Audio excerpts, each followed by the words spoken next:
staying here for like 15 hours. That's very smart. And their new offices. You want to shut that, Randy? Let's hear from the head coach of Arizona women's basketball team, Adia. Well, I'll start off by saying I can't believe that our first Big 12 season is almost over. I can't believe we're done with our games in McHale, because usually a couple of years ago we would be like bidding to host in the tournament. So it's just different this year. But I'm glad we still have one game to go. And at ASU, it's a very hard game to end on. I wish it was at home. But I think that I'm proud of how we're gaining some momentum going into the Big 12 tournament and hopefully give ourselves a chance to get into the NCAA tournament. Advantages, disadvantages to having played someone previously and then playing them a second time? Yeah, obviously. Well, it's obviously always hard because it's our rival. And I think those games just mean a little more. They're a little bit more heated. I think anybody, regardless of how good either team is, those are games that like anybody can lose. But I think that's just this time of year. And they're pretty talented players that can score. So obviously, I don't want to end, at ASU. I'd rather be playing here, but we're going to have like 3 or 4 bus loads and hopefully a lot of people, because a lot of people can't travel to the Big 12 tournament because it's all the way in Kansas. So I'm like, go come down to ASU instead. But they're talented. They have scores.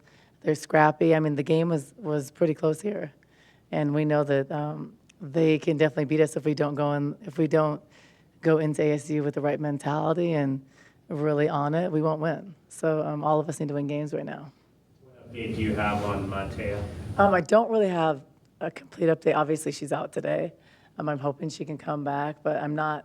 I'm always thinking worst case scenario because I don't know. And she's a little bit swollen right now, so I'm anticipating probably not this weekend, maybe, but probably not. And even if she was a little bit, if it was questionable, I probably won't play her this weekend anyways. So I'm hoping and praying, and we'll see. After the game, she'll be reevaluated again.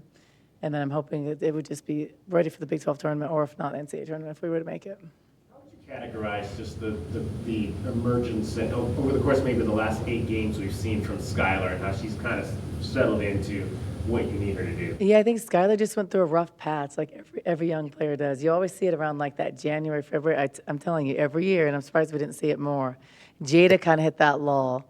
Then it was Skyler. You hit a wall because it's a long season. It's a time where you're kind of banged up, and they're both banged up. They both have had some nagging injuries the whole year that nothing will help but rest in the offseason. So I think mentally that was hard for both of them. They never had major injuries or injuries that limit them on things. Sky is not the type of player that wants to be limited. So she's going to push. So I think mentally that was hard. But I think I've seen her grow just in both areas. I've seen her be able to shift things in games. So I'd say last year when she was a freshman, in a game where she was frustrated, missing a couple shots, she was done. She couldn't come back and play well on either end. I've seen this year, she can miss some shots. She can start like 0 for 4, and then she could turn it on. She could not do that. Even at the beginning of the season, she couldn't do that. So I'm really proud of her growth, and she's been working on it. She's really been intentional about just her mental approach to the game, and I think that's a big area she's growing in, and I'm really happy about that. I'm proud of her, and we've talked a lot and worked a lot on that. So with you've got Ty Skinner, and you've had some problems with kind of athletic guards staying in front, and then your bigs getting in foul trouble because. Tell me about it. So what do you have to do? Because I mean, she's probably their main. Yeah, so Ty Skinner is really good. She can score at will, and she's their catalyst on offense and defense. We have to make her work. She's going to take shots, and she's going to score. But we have to make her work hard for shots. We have to put pressure on her with our ball screen defense and not let her control transition. And I thought we did a decent job against her last game, but we cannot let her go off. And I think that for her, these can be these are our last games, her last in senior night and all that stuff. So, and she was out last year. So I think this game is going to mean a lot to her, a lot of emotions. I think she's going to play well. So definitely have to guard her. And they just have a lot of weapons. They're capable. Brown is capable of going off too. She's high volume, and she can score, and she's long and athletic. So she's hard. You saw in our last game against ASU, down the stretch, we gave her easy open threes. And she's very capable. And she's the type of player, her and Skinner are the type of players that can take over a game. So if we let them go off, we're going to lose the game. Now, the magic potion to keep Brea and keep our bigs, but mainly Brea out of foul trouble? I don't know. I'm going to look for that formula. But I think that for Brea, it's just being smart and not taking chances in certain situations. And that's an experience thing. And we always say that, but she is a sophomore. So I think that understanding that if you get an early foul, you have to have the discipline, the self-discipline to not go for that second block, to be really intentional, palm system, be really straight up in that situation, to not allow the ref to have a chance to make the call. Now, to her defense, and where her mind is sometimes, it's not a foul. But my thing is, there is a chance that it could be, and that's not the chance that you should be willing to take. Because the main thing is we are better when she's on the floor. So I think just showing her, continuing to talk to her about what she's tired of hearing about it, but show her on film, this, and this. And sometimes it's like, well, that's not a foul. It's not, but you can't be in a situation where they can call you, because as a coach, I don't want to like sit her after one. I want to sometimes let her play, and sometimes we need her in a game. We're different with her. So that's the balance that's hard because we don't have depth in that position. Because typically, if there was a quick one, you let someone rest, work through it, and then you're not as worried. We don't really have that luxury. And we especially don't when Montea's out. So then we're having to play small, and it changes our game. So she's got to be smart, and she's got to be disciplined, and that's on her, and that's just a maturity thing. She seems like she's been pretty frustrated She's with very a lot of frustrated. these situations where she's accumulating a lot of fouls and is unable to play. Yeah. How does she work through that? How do you work through that with her? Well, the good thing is, the bright spot about it is last year that was like every game. Last year, out of like 30-some games, she was in foul trouble 27. So this year, it's like 7. So there is progression, not perfection, and so she's better.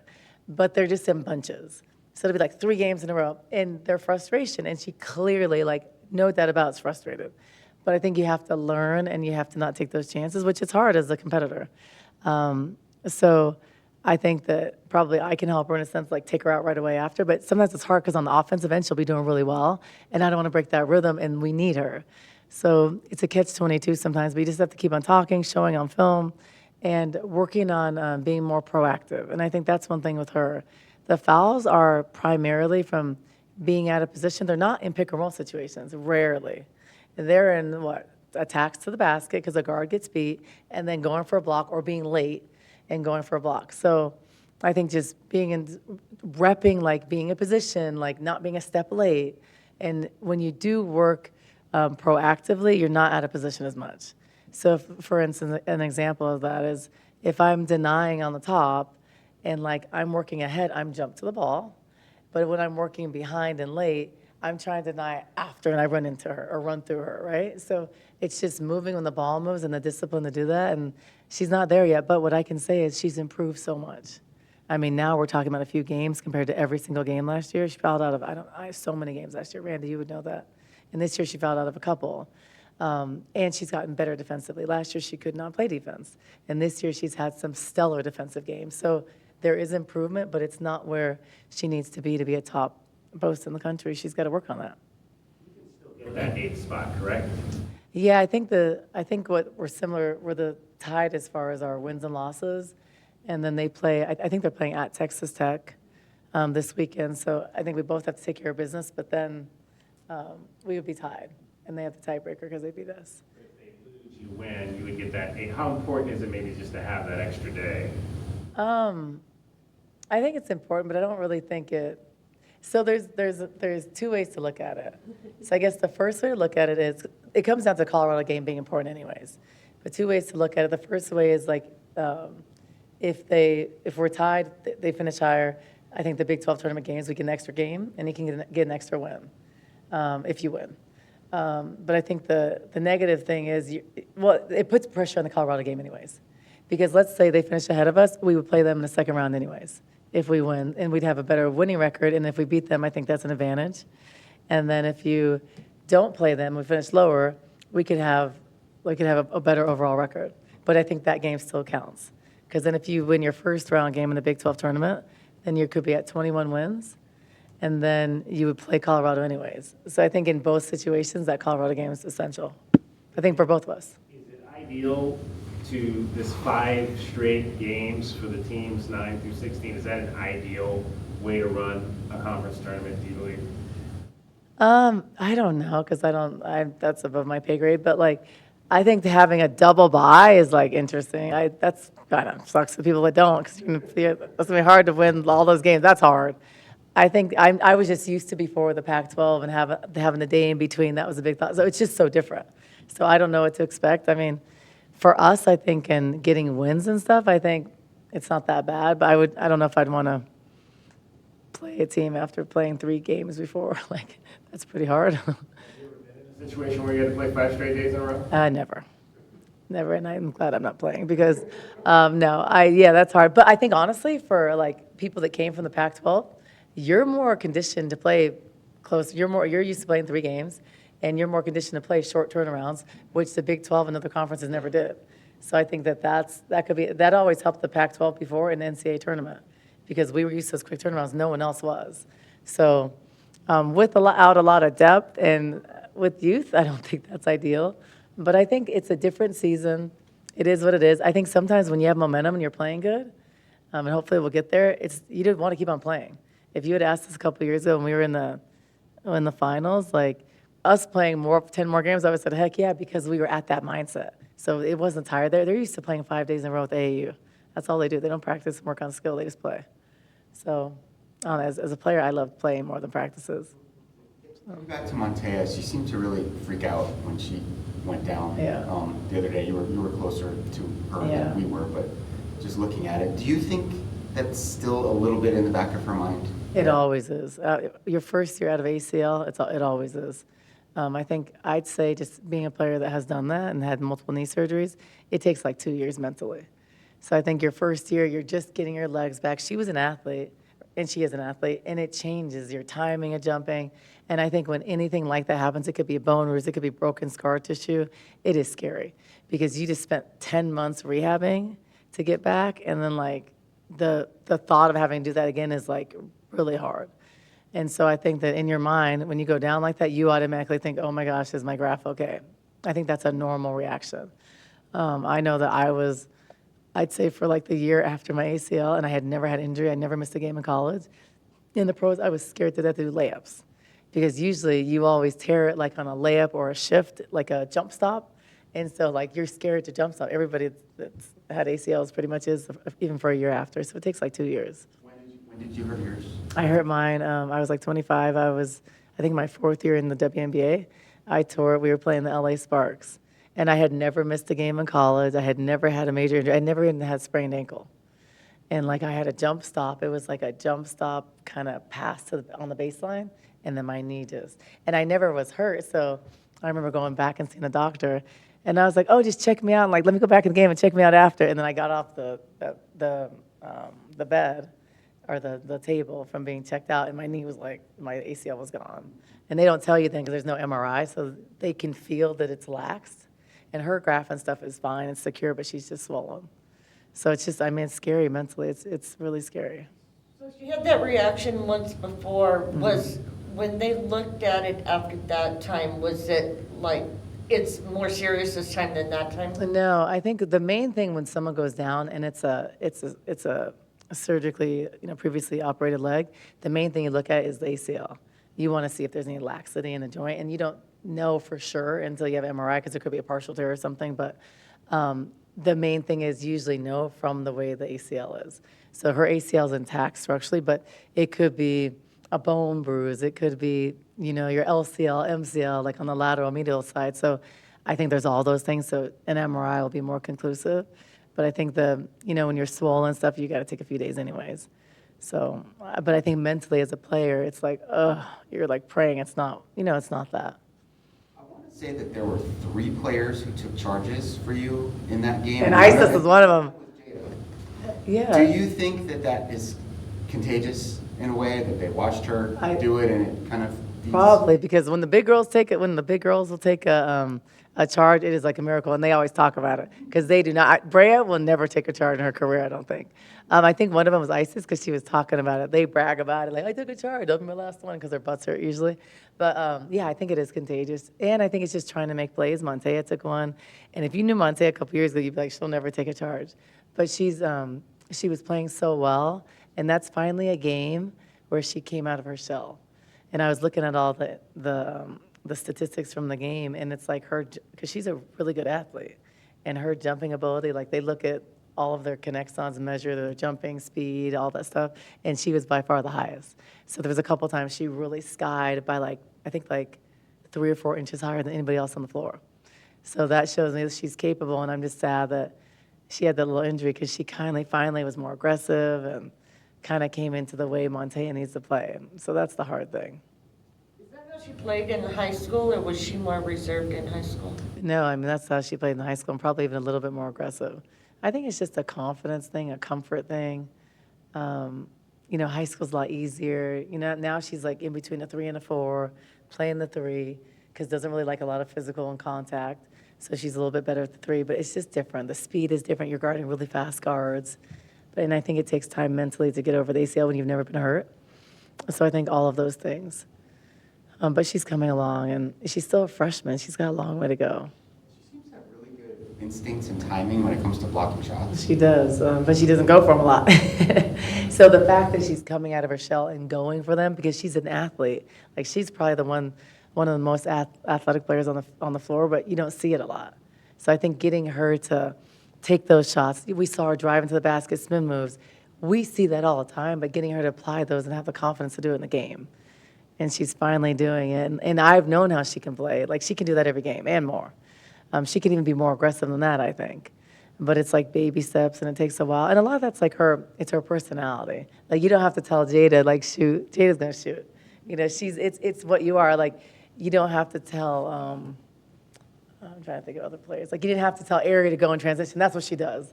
You don't have to rein that back. I think Montea and players like Helena, you have to, run plays for them. You have to isolate them. You have to get them to do it. It's just their pass first. And she's a high basketball IQ player that wants to pass. She doesn't want to go take 15 shots. Who needs to step up and fill those minutes if she can't play? I'd say one of the people, Isis is going to have to do a little more. Brea's going to have to step up a little more and stay on the floor. Have the self-discipline to stay on the floor and do her job. Katarina's going to have to come in and play some minutes at the 4 and be solid defensively. And then that's going to put Sky sometimes at the 4 and we play smaller. Because I like when we went a little bit small a couple times with Sky at the 4, and we play 4 out anyways. And Sky has the athleticism to do it, so she'll have to step up a little bit too. Natasha's had a hard time getting things going up there at ASU. What are the challenges that are inherent in a rebuild? Yeah, I think one of the biggest challenges I think when you're taking over a program is it's something different. Charlie was there for a really long time. I mean, she was there when I was a player and I coached against her. So I think that when there's someone that's had success for so long, she was there, 20? Yeah, something like that, because I'm 20. Yeah, I graduated in 98. So 20-something years, it's a long time for one coach who has the community, the donors. That's like Joan, who was here 17 years. I think it's hard to follow that, and it's a totally different, you're a different coach, a different style, different connections, and I think that takes time. And I think now also, if you look at their NIL and all those things, I think that's also a factor. So I don't know ASU's situation, but do you have those resources? I think it's very different. Charlie being there so long, she probably has a base of donors that she can go get $500,000 from. And Charlie's good businesswoman. I think that she probably had that network after 25 years to call 5 people and get $500,000 NIL money. And I think when you're new, you're establishing those relationships, and it takes years to build. And I think that process can be slower. And I don't know what the school gives. I don't know that situation. I'm just guessing from the peripheral. And I think it just takes time. But I think Natasha's a good coach. I think this year she got a lot of new players, and it's hard with 10, 11 players to put everybody together and make them play well. I think it's not easy. So I think the process is slower. And unfortunately with women's basketball, you're given 5-year contracts. Well, I can tell you at Arizona, I didn't have my team until 4 years. So really a 5-year contract is really hard, because the first year you get it, you're trying to keep who you want. Second year is always worse than the first year, because you have to get rid of people. You're cleaning up the culture, so you take a step back. I did the same thing. Third year, you have to start winning with the talent to win. So do you have the resources to do that? Because you have to, especially at this day and age. So I think really if you look, a 6 or 7 year contract would be more real, because you have your team. I had my team and my recruits in year 4, and not even all of mine. it was still a mixture. So it's really year 5, that's your team. Well, if you're not doing well, it's the end of your contract. And that's usually year 4, people are getting fired. So I think that process takes a long time. And I think now with the new model, I think contracts can be shorter. So but I think rosters can be built faster with revenue sharing, and you can be good. You can get 4 transfers and be good. So I think you can build a roster faster than we could in the past, but I think you can also lose a job faster probably. So it's gonna be fun. I'm excited. Change is opportunity. So I'm very excited. One more question, and Coach has to go. It's gonna be like the pros. It's gonna be like a professional team. Thank you. Yeah, you're welcome.